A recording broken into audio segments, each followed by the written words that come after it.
There's something I've been processing lately, and I want to share it, not just as a teaching, but as an honest reflection of where I am right now.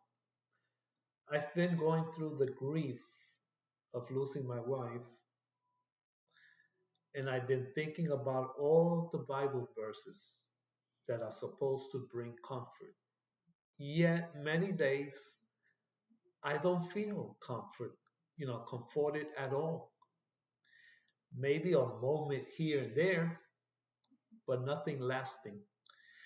And if you ever walk through grief, you know exactly what I mean.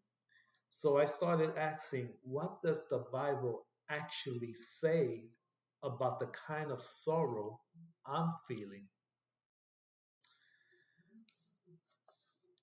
We often jump straight to verses about peace, strength, and comfort. And those verses are absolutely true, but sometimes they don't describe where our heart actually is. The verses that came to mind for me were Mark 14:34 and Matthew 26:38, when Jesus himself said, "My soul is overwhelmed with sorrow to the point of death." This is Jesus, God in the flesh, expressing a sorrow so heavy it felt like it could kill him. That tells me something. Deep sorrow is not unspiritual. Grief is not a faith failure. Even Jesus enter into overwhelming sorrow. And if he felt it, then I'm allowed to feel it too. I also thought about Paul, how Paul describes godly sorrow versus worldly sorrow in 2 Corinthians 7:10. He doesn't dismiss sorrow. He doesn't pretend it's easy. He simply recognized that not all sorrow is the same. Worldly sorrow leads to hopelessness. Godly sorrow leads us closer to God. Grief doesn't automatically bring comfort, but it does open the doors for God to meet us in ways we don't expect. So if you ever wonder, why don't I feel the comfort the Bible promises? You're not alone, you're not broken, you're human. And God is still working. This is where everything shifted for me. I started thinking about the difference between flesh and spirit.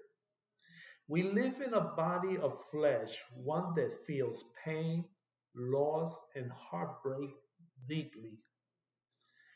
But it is the spirit, the invisible, eternal part of us that gives life.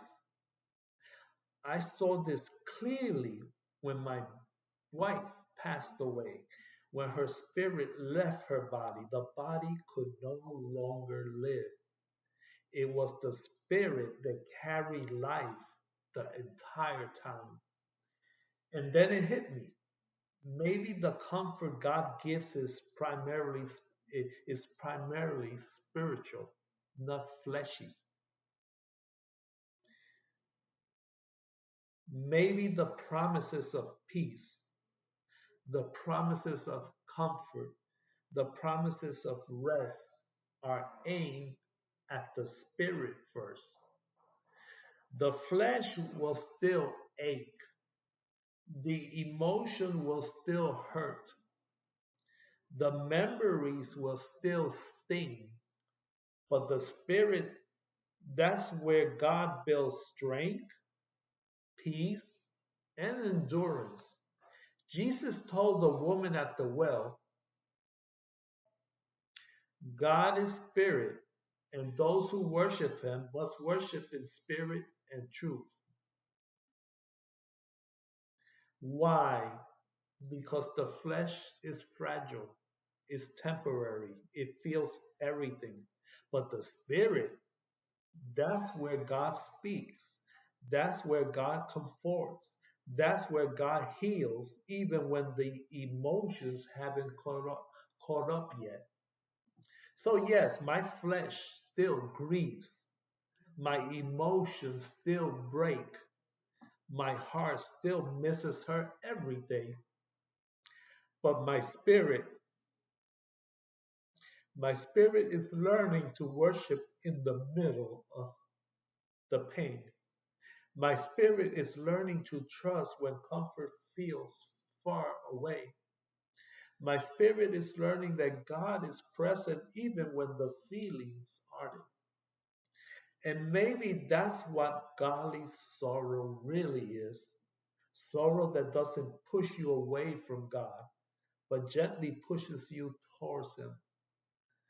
If you're grieving, if you're hurting, if you're asking why the comfort doesn't feel like comfort, you're not doing anything wrong. You're walking a path that Jesus himself walked. You're experiencing a sorrow that scriptures understands. And God is meeting you, maybe not in your emotions yet, but in your spirit, quietly and faithfully. So don't rush the process. Don't feel guilty for hurting. Don't think your grief means your faith is weak. Sometimes the deepest spiritual work happens while the flesh is still in pain.